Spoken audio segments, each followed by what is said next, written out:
Hi friends, welcome to for you Tamizha. இந்த வீடியோவில் மத்திய அரசின் HPCL நிறுவனத்திலேருந்து ரிலீஸ் ஆயிருக்க நியூ ஜாப் நோட்டிஃபிகேஷன் பற்றி தான் பார்க்க போகிறோம். ஜாப் பார்த்தீங்கன்னா ஜென்ரல் கவர்மெண்ட்டோட பர்மனன்ட் ஜாப் தான். மந்த்லி சேலரி அப் டு 2,80,000 வரைக்கும் கிடைக்குது. இந்த ஜாப்க்கு ஃப்ரெஷர்ஸ் அண்ட் எக்ஸ்பீரியன்ஸ் இருக்கிறவங்க அப்ளை பண்ணுற மாதிரி போஸ்டிங் கொடுத்துருக்காங்க. இந்த ஜாப்க்கு ஆன்லைனில் தான் அப்ளை பண்ண முடியும். அப்ளை பண்ணுறதுக்கு லாஸ்ட் டேட் வந்து ஜூலை 20 வரைக்கும் கொடுத்துருக்காங்க. நோட்டிஃபிகேஷனில் டீட்டெயிலாக பார்ப்போம். இந்த நோட்டிஃபிகேஷன் பார்த்தீங்கன்னா ஹிந்துஸ்தான் பெட்ரோலியம் கார்பரேஷன் லிமிடெட்லேருந்து ரிலீஸ் பண்ணியிருக்காங்க. இந்த நோட்டிஃபிகேஷனில் டோட்டலாக 115க்கும் அதிகமான வேகன்சி கொடுத்துருக்காங்க. டிப்ளமோ, இன்ஜினியரிங், EC முடிச்சவங்க அப்ளை பண்ணுற மாதிரியும் வேகன்சி இருக்கு. ஒவ்வொரு போஸ்டிங்க்கு தகுந்த மாதிரி education qualification, age limit, salary எல்லாமே வேரி ஆகுது. ஜூனியர் எக்ஸிக்யூட்டிவ் போஸ்டிங்க்கு 37 வேகன்சி கொடுத்துருக்காங்க. மேக்ஸிமம் ஏஜ் லிமிட் வந்து 25 வயசு வரைக்கும் கொடுத்துருக்காங்க. எஜுகேஷன் குவாலிஃபிகேஷனில் பார்த்தீங்கன்னா நீங்கள் டிப்ளமோவில் கெமிக்கல் இன்ஜினியரிங் முடிச்சிருந்தீங்கன்னா அப்ளை பண்ணிக்கலாம். இந்த போஸ்டிங்க்கு வந்து ஃப்ரெஷர்ஸ் அப்ளை பண்ணிக்கலாம். Junior executive fire and safety போஸ்டிங்க்கு பார்த்தீங்கன்னா 17 வேகன்சி கொடுத்துருக்காங்க. இதுக்கும் ஏஜ் லிமிட் வந்து 25 வயசு வரைக்கும் அப்ளை பண்ணிக்கலாம். எனி சயின்ஸ் டிகிரி ப்ளஸ் டிப்ளமோவில் வந்து ஃபயர் அண்டு சேஃப்டி டிசிப்ளினில் வந்து நீங்கள் டிகிரி கம்ப்ளீட் பண்ணியிருந்தீங்கன்னா அப்ளை பண்ணிக்கலாம். With valid heavy vehicle driving லைசன்ஸும் கேட்டிருக்காங்க. இந்த 2 போஸ்டிங்க்கும் ஃப்ரெஷர்ஸ் அப்ளை பண்ணிக்கலாம். எக்ஸ்பீரியன்ஸ் தேவையில்ல.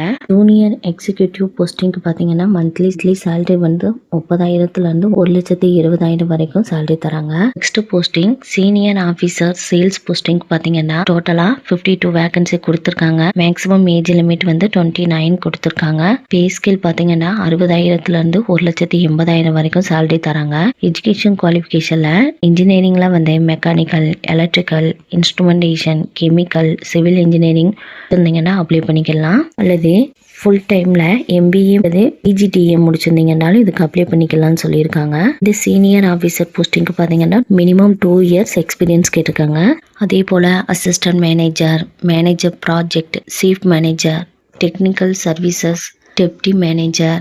இந்த போஸ்டிங்க்கு பார்த்தீங்கன்னா நீங்கள் இன்ஜினியரிங்கில் சிவில் இன்ஜினியரிங், கெமிக்கல் இன்ஜினியரிங் அல்லது MBA முடிச்சிருந்தீங்கன்னா அப்ளை பண்ணுற மாதிரி வேகன்சி கொடுத்துருக்காங்க. போஸ்டிங்கெல்லாம் மந்த்லி சேலரி வந்து 70,000லேருந்து அப் டு 2,80,000 வரைக்கும் சேலரி தராங்க.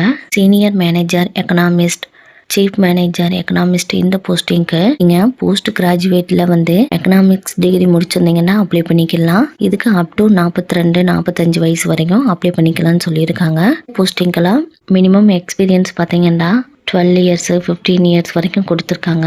ஜென்ரல் மேனேஜர் இந்த கேட்டகரியில் பார்த்தீங்கன்னா 2 வேகன்சி கொடுத்துருக்காங்க. மந்த்லி சேலரி வந்து 1,20,000லேருந்து 2,80,000 வரைக்கும் சேலரி தராங்க. நீங்கள் ஃபுல் டைமில் டிசிப்ளினில் இன்ஜினியரிங் முடிச்சிருந்தீங்கன்னா இதுக்கு அப்ளை பண்ணிக்கலாம். அண்டு 2 இயர்ஸ் வந்து MBA கோர்ஸும் பண்ணியிருக்கணும்னு சொல்லியிருக்காங்க. எலிஜிபிள் டிகிரிஸ் வந்து மென்ஷன் பண்ணியிருக்காங்க. Mechanical engineering, electrical engineering, civil engineering, chemical engineering, instrumentation engineering, chemical engineering, diploma டிசிப்ளினில் இந்தந்த டிகிரி வந்து எலிஜிபிள்னு சொல்லி மென்ஷன் பண்ணியிருக்காங்க. இது நோட்டிஃபிகேஷனில் செக் பண்ணிக்கோங்க. போஸ்டிங்க்கும் மினிமம் குவாலிஃபைங் மார்க் வந்து டிகிரி அல்லது டிப்ளமோவில் மினிமம் 65% மார்க் எடுத்திருக்கணும்னு சொல்லியிருக்காங்க. UR, OBC, EWS இந்த கேட்டகரி அண்ட் 55% எடுத்திருந்தா போதுமானது. SC, ST, BWBD இந்த கேண்டிடேட்ஸு.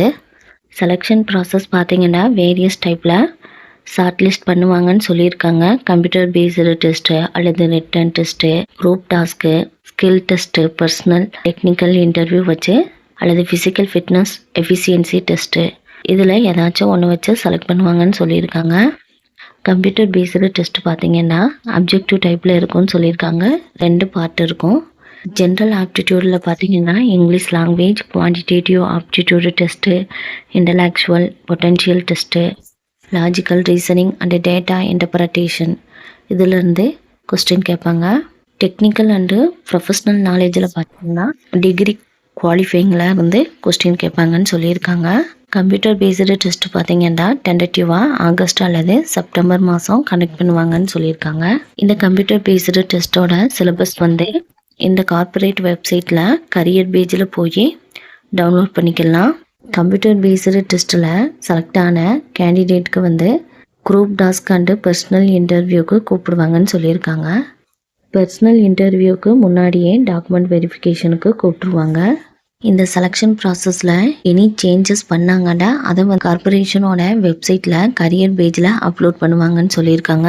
சர்வீஸ் பாண்ட் வந்து 3 இயர்ஸ் கொடுத்துருக்காங்க. ரிட்டன்ஷன் அமௌண்ட் பார்த்தீங்கன்னா ஜென்ரல் கேட்டகரியாக இருந்தீங்கன்னா 3 lakhs வந்து ரிட்டர்ன் பண்ண வேண்டியதாக இருக்கும். இதே இடபிள்யூஎஸ், ஓபிசி, எஸ்சி, எஸ்டி, பிடபிள்யூபிடியாக இருந்தீங்கன்னா 50,000 வந்து பாண்ட் அமௌண்ட் கொடுத்துருக்காங்க. அதாவது அந்த 3 இயர்ஸ்க்குள்ளே நீங்கள் ரிலீவ் ஆகிற மாதிரி இருந்தால் இந்த அமௌண்ட்டை அவங்களுக்கு பே பண்ணாதான் உங்களால் ரிலீவ் ஆக முடியும். ஃபிசிக்கல் ஃபிட்னஸ் எஃபிஷியன்சி டெஸ்ட்டு எப்படி கண்டக்ட் பண்ணுவாங்கன்னு சொல்லி கொடுத்துருக்காங்க. பிளேஸ்மெண்ட் அண்டு போஸ்டிங் பார்த்தீங்கன்னா எனிவேர் இன் இந்தியான்னு சொல்லியிருக்காங்க.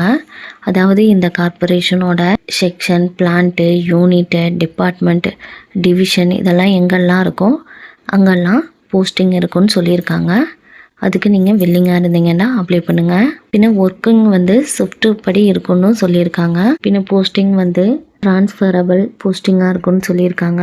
இந்த ஜாப்க்கு ஆன்லைனில் தான் அப்ளை பண்ண முடியும். அப்ளை பண்ணுறதுக்கு லாஸ்ட் டேட் பார்த்தீங்கன்னா ஜூலை 20 வரைக்கும் கொடுத்துருக்காங்க. ஆன்லைனில் அப்ளை பண்ணுறப்ப www.hindusthanpetroleum.co careers கரண்ட் ஓப்பனிங்கில் போய் அப்ளை பண்ணிக்கலாம். அப்ளை பண்ணுறப்ப வந்து valid mail ID, mobile number வந்து கொடுக்க சொல்லியிருக்காங்க. பின்ன என்னென்ன டாக்குமெண்ட்டு, எந்த ஃபார்மேட்டு, எந்த சைஸ்லாம் அப்லோட் பண்ணணும்னு சொல்லி கொடுத்துருக்காங்க. நோட்டிஃபிகேஷனில் செக் பண்ணிக்கோங்க. அப்ளிகேஷன் ஃபீஸ் பார்த்தீங்கன்னா எஸ்சி, எஸ்டி, பிடபிள்யூபிடி இந்த கேண்டிடேட்க்கு வந்து அப்ளிகேஷன் ஃபீஸ் கிடையாது. அதாவது கேண்டிடேட்டான யூஆர், ஓபிசி, இடபிள்யூஎஸ் கேண்டிடேட் வந்து 1180 வந்து பே பண்ணணும். பேமெண்ட் மோடு பார்த்தீங்கன்னா debit card, credit card, UPI, net banking மூலமாக பே பண்ணிக்கலாம். அப்ளிகேஷன் ஃபீஸ் வந்து ஒரு டைம் பே பண்ணிட்டீங்கன்னா அது திரும்ப ரிட்டர்ன் ஆகாதுன்னு சொல்லியிருக்காங்க. ஜென்ரல் இன்ஸ்ட்ரக்ஷன் கொடுத்துருக்காங்க. நோட்டிஃபிகேஷனில் ரீட் பண்ணிக்கோங்க. ரீட் பண்ணிவிட்டு உங்களுக்கு இந்த ஜாப்க்கு அப்ளை பண்ணுறதுக்கு இன்ட்ரெஸ்ட்டும் எலிஜிபிளும் இருக்கான்னு பார்த்து அப்ளை பண்ணுங்கள். உங்களுக்கு இந்த வீடியோ பிடிச்சிருந்தா லைக் பண்ணுங்கள். உங்கள் ஃப்ரெண்ட்ஸ் அண்ட் ரிலேஷனுக்கு ஷேர் பண்ணுங்கள். இது போல் ஜாப் நோட்டிஃபிகேஷன் தெரிஞ்சுக்கிறதுக்கு நம்ம சேனலை சப்ஸ்கிரைப் பண்ணி வச்சுக்கோங்க. உங்களுக்கு ஏதாச்சும் டவுட் இருந்தால் கமெண்ட் பண்ணுங்கள். தேங்க்யூ.